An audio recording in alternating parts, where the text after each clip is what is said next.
Bocornya email Madam Secretary Hillary tepat 1 malam sebelum Pilpres Raya membuat hancur reputasi Hillary dalam semalam dan Trump menang. Siapa yang tidak ingin Hillary berkuasa? Itulah pemainnya. Siapa mereka? Yaitu bagian dari Mariskova 2.0. Serangan dukungan Brexit keluarnya Inggris dari Uni Eropa tepat 2 hari sebelum referendum membuat suara mayoritas rakyat Inggris setuju Inggris keluar dari Uni Eropa mengagetkan banyak pengamat kebijakan luar negeri, termasuk pejabat negara Inggris kala itu. Pengaruh Brexit adalah Uni Eropa jadi lemah. Siapa ingin Eropa lemah? Itulah yang bermain di Brexit.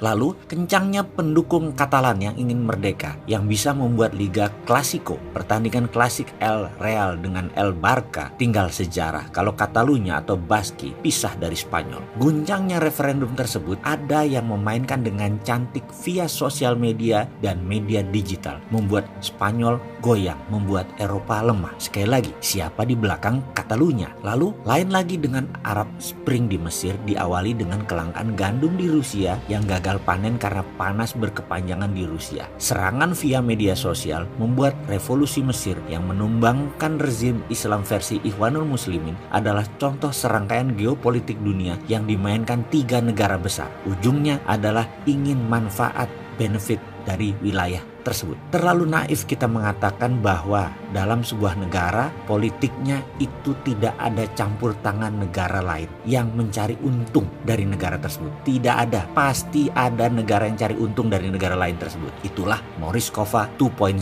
milik Rusia. Rusia punya Mariskova, bukan maganya Trump loh itu, juga bukan obornya Xi Jinping. Lalu Indonesia bagaimana? Kita lihat situasi dalam negeri saat ini. Pendapat saya, negara yang diuntungkan selama ini nantinya pasti akan memberi dukungan mati-matian demi kelancaran masa depan mereka di Indonesia. Skenario ini adalah bagian dari state sponsor mereka agar selalu tetap untung. Saat ini kita sudah tahu negara seberang mana yang diuntungkan itu oleh Indonesia dalam beberapa tahun ini. Lihat saja neraca dagangnya. Itu adalah cara gampang untuk melihat negara mana yang diuntungkan selama beberapa tahun ini. Kedepan mereka ingin untung terus. Kedepan mereka ingin mencengkram lebih pasti lagi. Lah kok untung dilepas? Ya nggak mungkin kan? Pastinya negara tersebut ingin lebih untung selamanya kalau perlu. Kalau sisi lawan siapa? Sisi yang dirugikan siapa sih sebenarnya selama beberapa tahun ini dengan Indonesia? Gampang bacanya. Jadi mereka yang rugi ini pasti tidak ingin rugi terus. Dia karena selama ini untung lalu dirugikan pasti cari cara untuk untung kembali. Mereka yang kurang diuntungkan ini pasti mempunyai strategi jangka pendek atau jangka panjang untuk mengambil Indonesia. Ada yang mereka lakukan, yaitu mereka bikin goyang, mereka bikin Indonesia tidak stabil ekonominya, tidak stabil rakyatnya. Informasi selalu isinya negatif. Intinya adalah bikin goyang negara Indonesia.